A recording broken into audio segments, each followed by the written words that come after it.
So the title of our devotion is called The Greatest Impact.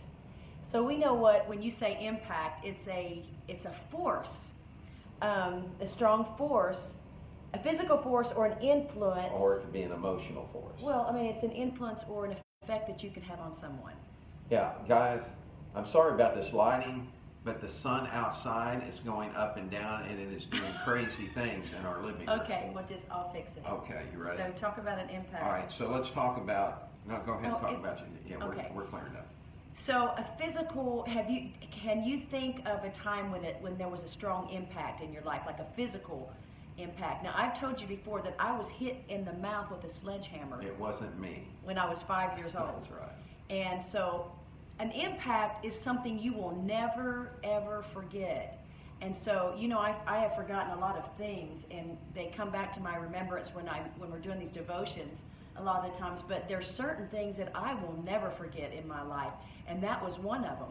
I've got scars all in my mouth from it, and so it could have been, maybe that's why I forget, because I was hit in the mouth, or, can't remember words sometimes. No, never mind. But anyway, okay. But so I'm just saying it's something you never forget, and this is something that happened to you. So she's got like 5 things down here about the impacts I've had, and I'm thinking. So one was we were in Mexico, and I was in a grocery. It was a mom and pop shop grocery in a little town of Soto La Marina, and they had these low overhangs that were concrete. Well, they kind of like you had to duck down under some of them, and I thought it was just a weird construction for a grocery store. But I was walking through there, and I was talking to the missionary, and I wasn't paying attention. I was walking as I was going. I turned around and, man, smacked my head into that concrete. Oh. And I told Deb, I said, I actually saw stars, man. I was sitting there, I had to take a moment and get my bearings. I mean, it was an impact. And I had a brick fall on my head and break. That was an impact. Maybe that's what's wrong with me. All this stuff blows to that. No, my sister one time she was at church. It was after church actually, and she was walking in the back, and she, you know how you pretty much know the path, and sometimes you feel like you don't have to turn the light on. Well, she just didn't have the light on, and she ran into a corner of a wall, and it split her lip from her nose down. It opened it up. And you can't even tell it now, but I mean, looked like she had Botox in her lips, so she was like, it could work for a little bit right now. But I mean, it's just moments that you never forget. You said playing racquetball. Well, if you've ever played racquetball, I'm gonna open that up. You know how that works, that you're inside a room. I mean, it's 4 walls. You close the door and you even lose track of where the door's at. And I had never played racquetball before. So they explained the game to me, and I started playing. Well, man, I'm running wide open to get to that ball, and I kept forgetting there was a wall there. So on more than one occasion, I had a sudden impact into that wall, and it was boom. And those guys, the guy I'm playing with is laughing his head off, and but I come out of there kind of bruised up. Okay, what about now the first day of school for you? When you were little, you said had a huge impact on you. That was an emotional impact. How many of you remember when you were taken to kindergarten? If you do, I want you to think back, and I want to ask a question. Did your parents prepare you for that? Did they sit down and tell you, well, today's your first day of school, you're going to get to go to school today? You know what I remember about kindergarten? I remember my mom driving me to the school, taking me inside, introducing me to a teacher, and then turning around and walking off. Wow. And I'm going, whoa! See, I don't remember any explanation about, and so I'm thinking, what is this? Where you drop kids off you don't want or something, but I didn't know what was going on, and it frightened me. And, I got, afterwards I was fine, but it was just kind of a sudden emotional impact. And then later on, our granddaughter, she did not want to go to school. And it became an emotional impact for both of us. And now my daughter knew that she had been doing this, and I didn't know. So they asked me to take him to school one day, so I said, yeah. And I take him to school, Landon, our grandson, gets out, he's fine. And Shaylee's still kind of in the car, and I looked and I said, do you want Pawpaw to walk you in? And she said, yes. And no, is this whenever she learned how to tie her shoes? no, And she said, no. oh. So I take her in. We walk in, and when we're walking in, then I meet her, at the classroom. Her teacher comes out to greet her, and I start to turn and leave, and she goes into panic mode, and she's got a hold of my hand, won't let go of my hand, and she's starting to tear up, and man, this is messing with me. And I'm looking, I'm thinking, well, I said, what's wrong? And then the teacher says, well, maybe you'd like to come and sit down in the classroom for a little while. Well, keep in mind, I didn't know I was going to school that day. I thought I was just dropping kids off at school, so I've got a hat on. I hadn't taken a shower yet, so my hair, is pointing north, south, east, and west under my hat. We get in the classroom, and I'm sitting in the classroom in one of these little chairs, and then they get ready to do the Pledge of Allegiance. So the hat's got to come off, and I'm thinking, oh man, are you kidding me? And so, and I keep trying to get away from my granddaughter, but she's got her death grip on me and won't let me go. And I think of a brilliant idea. And I looked at her and I said, Shaylee, I said, Paw needs to go use the restroom, okay? And she said, okay. She said, and she points in the corner. In the classroom. It's right there, and I'm thinking, well, that ain't gonna work. And so finally, she transitioned. I'm in that classroom for about an hour or more, trying to figure out how to get out. And finally, they go to transition a class, and they got up, and I stood in line with her, and she's still got a hold of me, and all of a sudden, and then she let go of my hand as they started to walk. So I stepped backward, and I was right by that door and took an exit out. And I looked in that little pane, and I saw her turn around looking, and I thought, I am gone, man. I took off, and the first thing I did was I went to my daughter's house, and I said, don't you ever do that to me again. It was an impact, not just for her, but man, it was an impact for me. It's even worse when it's your grandkids. I don't know what that is, but when we were on the road and we would have to leave, and Landon was crying through the window, and we had to come back several times, different times that happened. Oh yeah. You just can't stand it. But how many of you have ever had someone that had a huge impact on your life? And I can tell you that whenever I was in Head Start, there was a teacher. Her name was Mrs. Klein, and it was during choir music time. And of course, I was singing as loud as I could, and so. I wonder why. Well, my mom always said, Debbie, just sing with all of your heart, honey. And so I thought singing with all your heart, it meant to sing as loud as you could. That's right. So I sung as loud as I could, and she pulled me out from the music, or from the little choir we had, or just like music time. And she had all the other kids, it was playtime, so she just had them play, and she brought me over to the piano. And she said, now, Debbie, I want you to sing something that you know from home.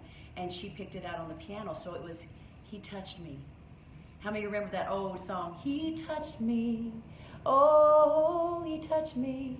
And so I just sang that with all my heart, and she had me to sing. Which means as loud as she can. Yeah, exactly. So she had me to sing at our graduation. And I remember I had this flag, but she believed in me. And it had a huge impact because I had to get all those butterflies out of my stomach, because it was in front of our town, and I had this little flag singing, the fight is on, oh do be careful. And I was just waving that flag and singing with all my heart. And then, so after that was over, I of course enjoyed the applause. I mean, I'm 5 years old, and so then my mom, they asked me to sing another song. My mom came up and played He Touched Me.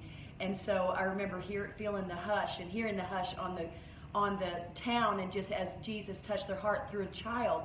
But it had such an impact on me because she believed in me, that she pulled me up, and that's what we should be doing, right? When we're reaching behind us, at the same time we're reaching ahead of us, but we're bringing people up. Right. And so I remember thinking, as I got older, I need to find her, because I didn't know whatever happened to her, because she had an impact on my life. And I never did. I never made that happen. And so I wanted to make sure that anyone that had an impact on my life, I wanted to let them know, because sometimes they wonder, well, did I have an impact, or did Right. God used me, to touch a life. But so that was one of my. Is she still alive? No, Oh. she died a long time ago. Anyway, so here's yours. You had a teacher that believed in you, that had an Yeah, impact. well, if Mrs. Petrie is out there watching, or Mr. Delaney from Anderson School, you both had a big impact on my life. Both of them believed in me. And Mr. Delaney took me to watch a Chicago Cubs game. It was the first professional baseball game I ever saw in my life, and I wouldn't see another one until I was an adult. He also took me to watch a college football game. So he invested time in me even outside of the classroom, and those were things that weren't forgotten. All right, so remember when you hit cows? Yeah, impact. I had a Jeep, and it was a brand new Jeep, and I was on my way to church one night, and as I was going to church, it was dark, and I'm driving down this highway, and it was, the speed limit down through there was 55, and all of a sudden, I see something glow. And when I saw that, I immediately went for the brake. Well, by the time I got my foot off of the gas, the headlights lit up, and there were black Angus cattle all over the road. And man, I slammed the brakes on. I had, a hold of the steering wheel like that, Racing. and then bam, and hit those things. And man, it was an impact. They had to put 2 of those cows down from the Jeep hitting them. And I remember the feel of that. And then a man came behind me that was on his way to church, and he walked up to him and he said, "I don't mean this the wrong way." He said, "But I sure am glad you hit those cows." And I looked at him kind of funny, and he said, "Buddy," he said, "I was right behind you." He was driving a Monte Carlo, and he said, "I was doing 75 miles an hour, and Wow. he had his wife and Children. 2 children in the car. If he would have Wow. hit those, it would have killed them." Wow. One time a semi truck, we were on an overpass in Little Rock area, just that area, and I remember he came over into our lane, and there was nothing we can do. So there's times, if you remember, that you were braced for an impact. You knew it was coming, and so there was nothing. You stood, you were on your brakes, and you were on your horn, and there was a rail, there was an overpass. There was no way, it was just... No way to, Yeah, there was no way go. to avoid it. And so we just said, "Jesus," and I'm telling you, it was on the passenger side. I was waiting to hear the crunch of metal. There was no, and I'm telling you, it was like it went through us. And I believe that with all my heart, because there was no place to go. But, you're braced for it, and then you're like, afterwards that it didn't happen, your heart's pounding, and you're thanking Jesus. So think about this. There are some impacts that God keep you from. God And- keeps you from, Yeah, that God keeps you from what I say. God keep you from. I'm sorry. I'm sorry. There's some impacts that God keeps you from, and there are other impacts that God sees you through. Oh, right. Because they're meant for you. You know what I'm talking about? That they're going to forever change your life in a positive way. That's right. So we've talked about impacts, and 1 Corinthians 13:13 says, and that, wait, let me get my tongue together. Oh, It's somebody that else is sledgehammer. somebody else is having trouble I know. talking. It's that sledgehammer, That's remember? what happens when you make Okay. fun. I'm sorry. 1 Corinthians 13:13 says, "And now these 3 remain, faith, hope, and love. But the greatest of these is love." So we want to talk about... So all 3 of these have impact. Yeah, there's high impact, there's huge impact, but there's the greatest There's an impact. ultimatum. There's the greatest. ultimate, yeah, the greatest. But the impact. greatest of these is love. And so love, listen, can break the strongest wall. And have you ever seen that in a life? Someone that was hard-hearted, or, had gone through a lot of tough things, and, because of that, they found it difficult to trust people, and it's like, okay, you come this far, but don't cross that line, because they've been hurt. And so, and then what happens is that heart sometimes can get calloused. There's a true story about a man that used to be I believe he was a CIA agent, and so he'd been undercover for years. He became an alcoholic, and was suicidal. He was ready to take his life, and somebody advertised for a security guard, or personal security guard. He applied for the job, and the person that he was going to be a personal security guard for was an 8-year-old girl. Oh. And that 8-year-old girl ended up melting his heart. Wow. And caused him to come back to life. You know what I'm talking about? Sometimes people just get in a zone and it's like a zombie. And that love had such an impact on him that it just caused him to come back into life. And she had him playing and laughing, and he hadn't done that in years. Think of the love of a child, though. It's just so godlike. And that's one thing Jesus said, except you come as little children. And what is it about a child? I mean, they're so open to love. They're trusting. They don't hold grudges. If they can fight 1 minute and then hug each other the next. And so that's the way he wants us to come. They're forgiving, and they're humble. And so it can break a heart. So I was thinking about Paul. Think about the love of God that I'm talking about an impact. The greatest impact is the love of God.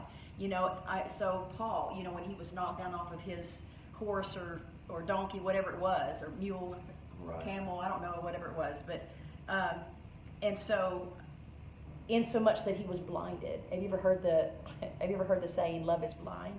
In that case, it literally was. Yeah, it literally was. But it was the love of God. Amen. It was the love of God that apprehended him, that blinded him. That's like I was talking about before. There are some impacts that we're called to, because if he hadn't had that encounter, and you say, well, how was that good? He was blind. Well, he ended up getting his sight back, but you have to understand, if it had not been for that encounter, he would have been eternally lost. And that encounter changed his life forever. I'm just thinking of it right now. I see Cherie's name come up, Cherie Green. Her husband, Gary, it's not been so long ago that he started coming to church. And it had been 50 years since he had gone into a church. And it was the love of God that apprehended him. And just recently, he made that walk and asked Jesus into his heart. And listen, it's the love of God. He just recently came. As a matter of fact, this past week he came to church and talked to me. We love you, Gary. About how that he knows that it was God that kept him all those years, kept him through Vietnam, kept him. A tree fell on him and hit him and drove him into the ground, and he survived that.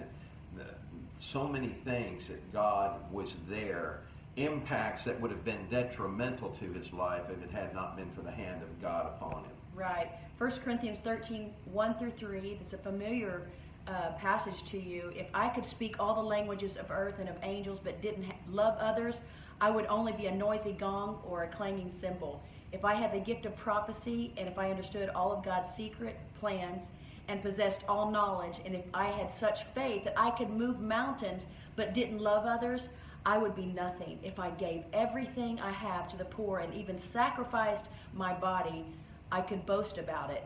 But if I didn't love others, I would have gained nothing. I read this in the NLT because I thought it was really easy to understand.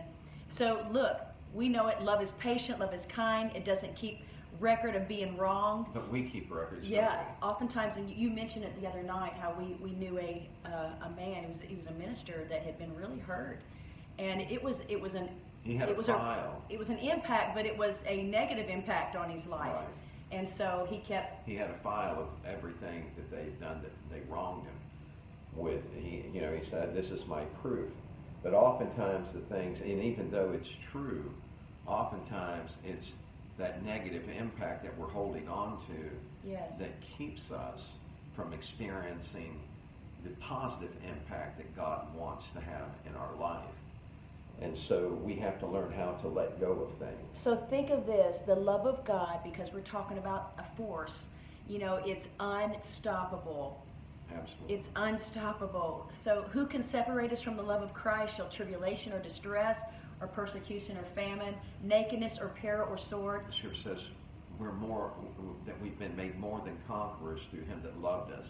For I am persuaded that neither death, nor life, nor angels, nor principalities, nor powers, nor things present, nor things to come, nor height, nor depth, nor any other creature shall be able to separate us from the love of God, which is in Christ Jesus our Lord.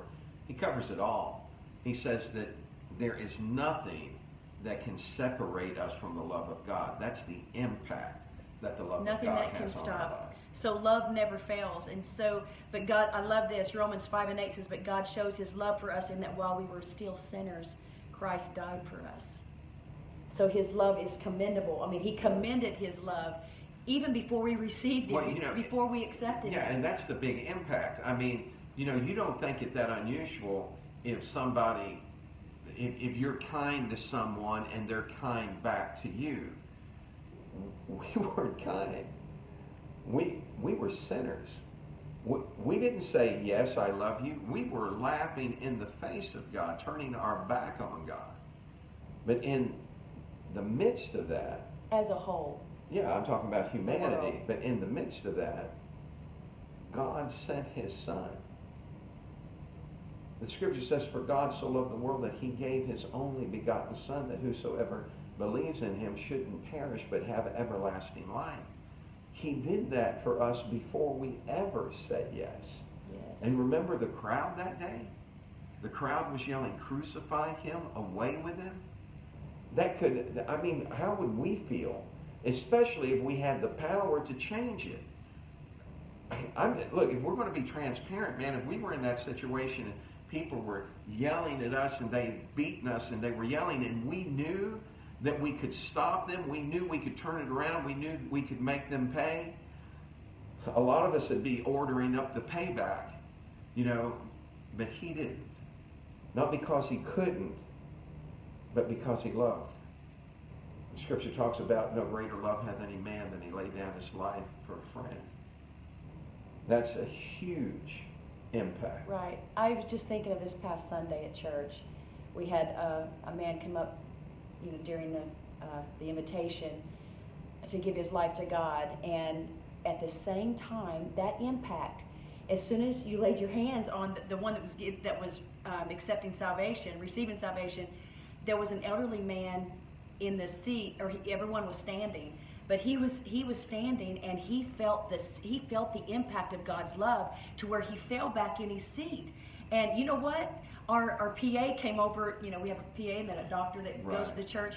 But he came over because it looked like he was having a heart attack. Well, everybody around him. Yeah, it looked like he was having, because he felt the impact of God's love, and it caused him to fall back. I've heard you say, when the power of God touches you, when the love of God touches you, something's gonna happen. Yeah. You may cry, you may laugh, you may be slain in the spirit. Something's gonna happen. You may dance, you may leap, rejoice, but something's gonna happen. So when he fell back, he talked to me about it after church, and it was the presence of God was still on him, and he said, my hand just started shaking, but it was powerful. But it was the love of God that because he was elderly but had never experienced that. Instead of a heart attack, it was an attack of love on his heart. Yeah, and so right. He was overwhelmed. It's awesome. And so we say, well, what happens? Sometimes you'll experience where someone's being prayed for, and they may fall back because you can't stand under the power of God.